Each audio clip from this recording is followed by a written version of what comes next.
Production is the key to the economic development of a country. Production can be agricultural, like cultivation of crops, or industrial, like manufacturing of goods.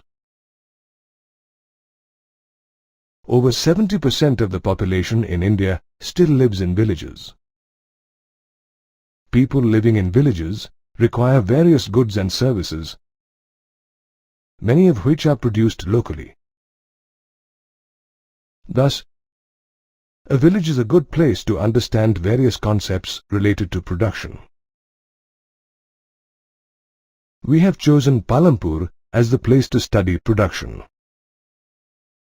Palampur could be in any part of India, from Jammu and Kashmir to Kerala, Gujarat or Assam. This imaginary place called Palampur represents a small village in India. Palampur is pretty well connected by road.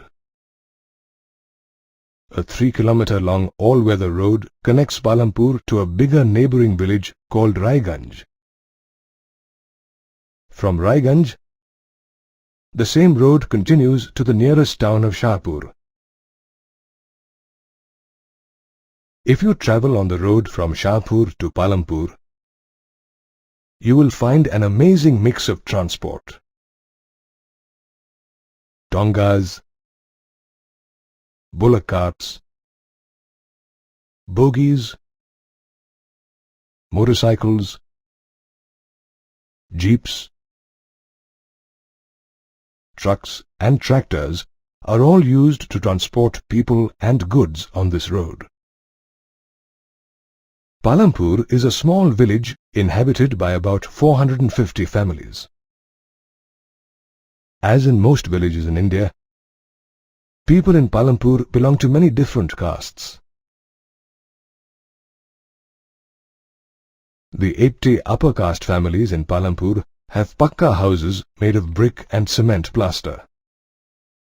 If you visit them, you will find that some of these houses are quite large. The Dalits account for about 1/3 of the total population of Palampur. They live in a corner of the village in small houses made of mud and straw. Palampur is one of the increasing number of villages in India that have electricity. Most houses in Palampur have electricity connections. Electricity is also used to run tube wells in the fields and support local businesses. You may be surprised to know that in many villages in India, children walk several kilometers to reach their school. However, children in Palampur are lucky. Palampur has 2 primary schools and 1 high school where the children can study. The residents of Palampur also have access to good healthcare services. A government-run primary healthcare center and a private dispensary take care of the sick. So you see, Palampur is a pretty little village where people have good access to road connectivity, transport, education, electricity and healthcare services. Now let us take a look at the production activities that people in Palampur are engaged in. Like most villages in India, agriculture is the main occupation in Palampur. However, all farmers in Palampur are not equally fortunate. The �12 upper caste families own a majority of the cultivated land in Palampur. The other farmers either own small plots of land or are landless and work as laborers in the fields of the wealthy landowners. If you think all people in villages are farmers, you are not quite correct. Just like other villages in India, people in Palampur are engaged in several non-farming activities like shopkeeping, dairy, small-scale manufacturing, and transport services. All these production activities require natural resources like land and water, man-made resources like raw material, human effort and intelligence, and of course, money. In the subsequent modules, we will see how these resources are used to produce goods and services in Palampur. We use a number of goods and services every day. All these goods and services, from the food we eat, to the clothes we wear, and the appliances we use, and services like the bank we have an account in, and the transport we use to travel, are made available to us through production. Suppose you have a great idea about making a product or service required by people. Before you can put your idea into action, you will need to consider the factors required for its production. Whether you want to produce a crop, set up an office, or build a factory, you will need some place to do so. Thus, the first requirement for production is land. Land as a production factor also includes other natural resources like water, forests, and minerals found in the Earth's crust. The second requirement for production is labor or workforce. These are the people who do the different tasks involved in production. As is clear from the pictures, some tasks require hard manual labor, while others require higher education and technical skills. A production activity needs certain inputs to produce an output in the form of the desired goods and services. The third requirement for production is the inputs required for the different stages of production. These inputs are called physical capital or simply capital. The most important factor here is the entrepreneur, who is willing to risk his capital to start a production activity. Physical capital includes inputs like machinery and tools, money and raw material required for production. Some inputs like the building of a factory and the tools and machinery installed in it can be repeatedly used for production year after year. They do not get used up in production. Such inputs are called fixed capital. Note that fixed capital can vary from a simple plough used by a farmer to a sophisticated laptop computer. Inputs like raw material and the money used for buying it, paying electricity bills and the wages of workers, etc., get used up in the production activity. These inputs are called working capital and are required every time the production activity takes place. Let us take the example of a potter to understand the difference between working capital and fixed capital. The potter uses money to buy clay. The potter uses the clay to make pots. Money and clay get used up in the production of pots. Hence, these are his working capital. However, the potter's wheel can be used again and again to make pots. It does not get used up in the production of pots. Thus, it is his fixed capital. The fourth requirement of production is human capital. Human capital is the knowledge and effort that is put in to arrange for the other factors like land, labor, and physical capital to start the production of goods or services. Thus, land, labor, physical capital, and human capital are the four requirements or factors of a production activity. As is the case in most Indian villages, the main production activity in Palampur is farming. Around 75% of the working population in Palampur is engaged in farming. These include farmers and farm laborers. The welfare of the farming community is directly dependent on farm production. The more the production, the happier the farmers and farm laborers. So, how do we increase farm production? Well, there are two ways of doing it. One way to increase farm production is to increase the land area under cultivation. The other way to increase farm production is to adopt methods that allow you to grow more crops on the same land. Let us explore both these possibilities. Let us start with the possibility of increasing the land resource for cultivation. Land is a limited resource. We require land not just to grow crops, but to build houses, industries, public spaces, schools and hospitals, etc.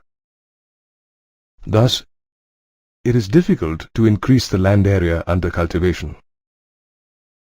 The only way to increase land under cultivation is to convert wastelands into cultivable land. However, wasteland is also limited, so this method can only increase the farmland marginally. What is true for Palampur is largely true for the whole of India. Observe in this graph how total land under cultivation in India increased only marginally between 1950 and 1970. Between 1970 and 2000, the land area under cultivation remained unchanged. Note that the land area in the table is mentioned in million hectares. Hectare is the standard unit of measuring land area and is equal to the area of a square having a side of 100 meters. Thus, 1 hectare is equal to 10,000 square meters. Since we cannot substantially increase the land area under cultivation, let us see how we can grow more crops on the same land to increase farm production. You can grow more crops on the same land in two ways. You can either adopt multiple cropping or use modern farming methods. Let us discuss both these ways in detail. Let us start with multiple cropping. Farmers in Palampur grow jawar and bajra during the monsoon or kharif season. These crops are used as cattle feed. After harvesting jawar and bajra, the farmers grow potato in their fields between October and December. After the potato harvest, the farmers sow wheat in the winter season, which they harvest before the monsoon the next year. A part of the land in Palampur is used to grow sugarcane that takes about a year to grow. Thus, in a period of 1 year, farmers in Palampur grow 3 crops on the same land. This method of growing 2 or more crops on the same land in a year is called multiple cropping. Farmers in Palampur can grow multiple crops in a year because they are not dependent on rains for irrigation. They have access to electric-powered tube wells to irrigate their fields. All villages in India are not as fortunate as Palampur. Less than 40% of the cultivated area in India is irrigated and is primarily in the northern and coastal plains. In regions like the Deccan Plateau, farmers are still largely dependent on rainfall for cultivation. Now let us learn about modern farming methods to increase farm production and how these methods are different from traditional methods of cultivation. Before we proceed, let us understand how farm production is measured. Farm production is measured as yield, which is the total quantity of crop produced on a piece of land in 1 year. Till the 1960s, crops were grown using traditional seeds that required less irrigation and grew well with natural manure made from cattle dung. Traditional farming is less expensive as the farmer does not have to buy too many things, but it produces a lower yield of crop. The Green Revolution in the 1960s introduced modern farming methods that used high-yielding varieties, or HYV, of seeds that required a lot of water, and the application of chemical fertilizers and pesticides. Modern farming is more expensive as the farmer has to purchase HYV seeds, fertilizers and pesticides, and also has to pay for electricity and for the installation of tube wells for irrigation. However, the crop yield is very high as compared to traditional farming. With increasing yield, big farmers invested in farm machinery like tractors and harvesters. These machines speeded up the work, but increased the farmer's expenditure on fuel and maintenance. The high-yield seeds used in modern farming produce more grain on each plant as compared to traditional seeds. This is how farmers get a higher yield through modern farming. Farmers in Punjab, Haryana and western Uttar Pradesh were the first to adopt modern farming methods in India, and their yield got more than doubled. The Green Revolution in India was more successful for some crops than the others. This chart clearly shows that while wheat production in India has increased manifold, the production of pulses has not changed much. Of late, people have started associating several adverse environmental and economic effects with modern farming methods. Let us take a look at them. Prolonged use of large quantities of chemical fertilizers and pesticides kills useful bacteria in the soil, leading to soil degradation and a decrease in the natural fertility of soil. Chemical fertilizers and pesticides percolate through the ground to pollute the precious groundwater resources. Excessive use of groundwater for irrigation through tube wells has reduced the water table in many areas. With decreasing soil fertility, farmers are forced to use more and more fertilizers to maintain their production levels. This is increasing the cost of production for farmers and decreasing their income. Thus, we need to adopt modern farming methods with care for sustainable farm production. We have discussed multiple cropping and modern farming as two ways to increase farm production. However, farm production also depends on how much land a farmer has. Let us see how cultivable land is divided amongst farmers in Palampur. Around 1/3 of the families in Palampur are landless. Here is an aerial view of the farms in Palampur. Observe that there are a large number of small fields and a few large ones. Over 50% of the farmers who own land cultivate small fields less than 2 hectares in area. These farmers find it difficult to produce surplus crops that they can sell in the market. The large fields that comprise a major portion of the cultivable land in Palampur are owned by a small group of families. Some of them have fields in excess of 10 hectares in size. The situation in Palampur reflects the general situation of land division across India as shown by these figures. Across India, 80% of the farmers are small farmers who cultivate only 36% of the total cultivable land in the country. In comparison, 20% of medium and large farmers own 64% of the total cultivable land in India. Division of land through succession and inheritance is another reason for many farmers having smaller fields. Take the example of Sujan Singh. He owned a field of 5 hectares in size. Sujan Singh produced enough on his land to live a comfortable life. Sujan Singh had 4 sons, Hari, Shyam, Sundar and Bhola. After Sujan Singh's death, his land was equally divided between his 4 sons. Thus, Hari, Shyam, Sundar and Bhola each got a field just 1.25 hectares in size. Today, none of them can sustain their family with such a small field to cultivate. Farming requires hard work. Thus, after land, labor is the most important requirement for cultivation. Small farmers work in their own fields with the help of their families. Medium and large farmers hire landless workers or small farmers to work in their fields in exchange for small wages or a small share of the crop. Farm workers find different kinds of work like sowing, planting, harvesting and threshing at different times of the year. They may be employed on daily wages or for a whole year.